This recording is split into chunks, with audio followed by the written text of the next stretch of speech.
मातम उलमाए आखिरी मतलब मैं अपनी हाजिरी मुकम्मल कर रहा हूँ। तमाम मुलाकात हाथ में उठा कहेंगे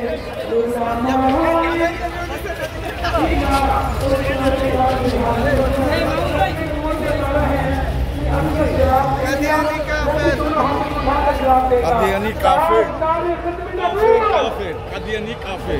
सीधे का जोर लगाकर आवाज आनी चाहिए। ताजदारे खत्म नबूवत।